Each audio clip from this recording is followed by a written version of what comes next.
In the last lecture, we were introduced with the computer and the concept of an microprocessor. Now here, in this lecture, we will go to see in detail architecture of 8085 and the pin diagram of 8085. Along with that, how these devices are connected on the motherboard. So, when we connect all these devices together on the motherboard, it makes a complete computer. Like we should connect input devices, output devices, memory, and a microprocessor with the supporting ICs. They are connected on the motherboard using a bunch of wires or the PCB lines called as a bus. Here, bus means multiple connecting lines. These communicating signals are provided with three major parts according to their functions like address bus, data bus, and a control bus. So the first is address bus. Address bus carries an address from a microprocessor to the input-output devices. This bus is a unidirectional bus which flows from processor to the input or the output devices. The next bus is called as a data bus. As the name suggests, it carries the data between the microprocessor and the input-output devices or the memory. This bus is a bidirectional bus, means that it carries data from the microprocessor to the devices or from the devices to the microprocessors. The next bus is called as a control bus. This bus is a bunch of control signals. In a computing system, we require many control signals like read input device or a memory, or a write output device or a memory. When we want to send a data or when we want to receive a data, we require a kind of control signals which are read and write. So similarly, there are many more control signals, and that we will see those signals in the upcoming lectures.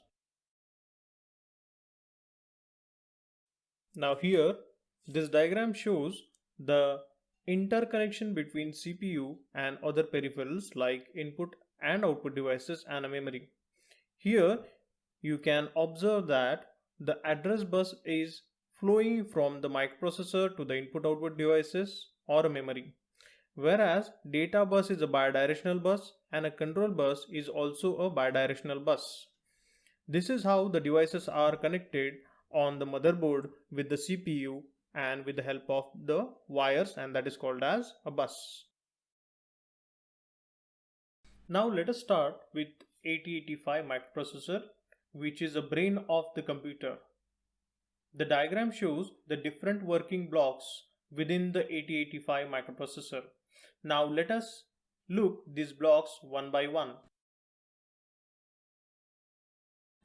Now let us look at the first block, which is a control unit. It generates a control signal to the different blocks within 8085 microprocessor. This block generates the signal according to the instruction decoded within the instruction decoder block. This block ensures the proper functioning of the microprocessor. The second important block in the diagram is ALU, which we have discussed earlier. The ALU performs all the arithmetic and logical operations according to the instruction. The operation like addition, subtraction, increment, decrement are performed within the ALU. Even the logical operations like ANDing, ORing, XORing or etc. performed within the ALU. After arithmetic operation and the logical operations, result are stored within the accumulator register. In a microprocessor, the temporary data is stored in a memory called as register. In microprocessor 8085, we have 6 general purpose registers. These are used to store 8-bit data. These are named as B, C, D, E, H and L. Sometimes user want to store a 16-bit data. In that case, these registers can be used in a pair like B can be paired with C, D can be paired with E, and H is paired with the L to store a 16-bit data. The next block, or we can say a register, is a very important register, and it is called as an accumulator. Accumulator is the most important register in 8085 because all the operations are executed within the accumulator. Accumulator is an 8-bit register. This tells us processing capability of the microprocessor.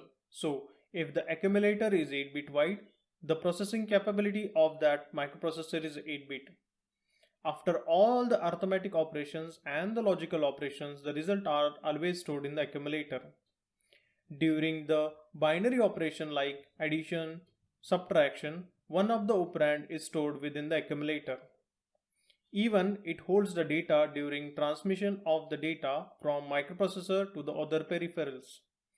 It can be also used as a general purpose register. Flags is another important register which indicates the different situations within the 8085 microprocessor. When any arithmetic or the logical operations are performed within an ALU, the result is stored within the accumulator. Depending upon the result, these flags are set or reset. Like D0 bit is reserved for a carry flag.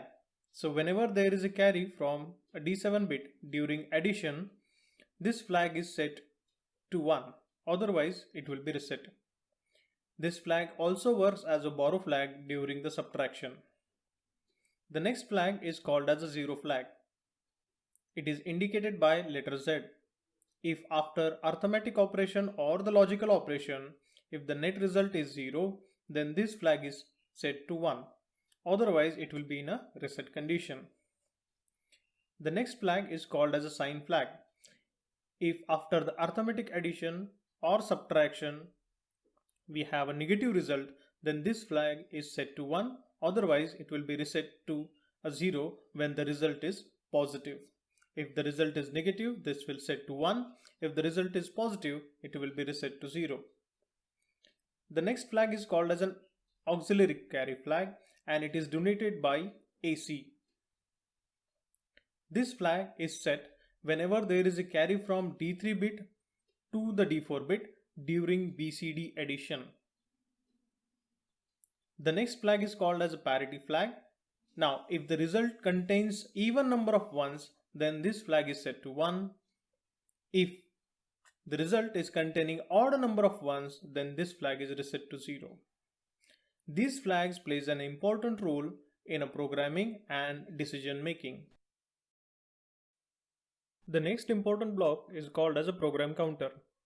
The program counter is a 16-bit special register which keeps the track of the program. The microprocessor program executed sequentially, that is, one instruction after another. Here, the program counter plays the major role of tracking the program. The address space of 8085 is a 16-bit, so that the program counter is of 16-bit wide. The next important block is called as a stack pointer. The stack pointer is yet another special register which stores the important data onto the stack memory, and the location is pointed by the stack pointer. As the address space is 16-bit wide, stack pointer is also of 16-bit. The next important block is called as an instruction decoder. The instruction decoder decodes the instruction and finds out the meaning of that instruction, like whether the instruction is an arithmetic instruction or the logical instruction or a data transfer instruction, etc. An encoder generates a control signal according to the instructions. As 8085 is a sequential machine, it requires a timing signal, and these timing signals are generated by timing and control unit. As we have discussed earlier, the computer has motherboard and a microprocessor, and it has supporting devices are connected to each other via bus.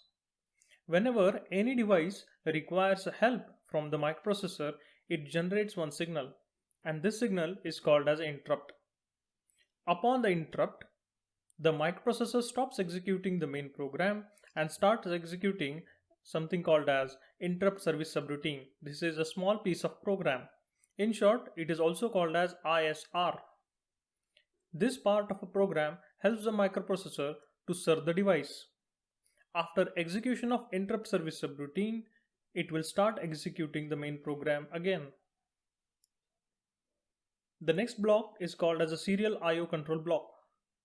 In 8085, we have a serial communication bus. The serial input-output communication devices are used only two pair of wires. This approach saves many wires those are required in a parallel communication.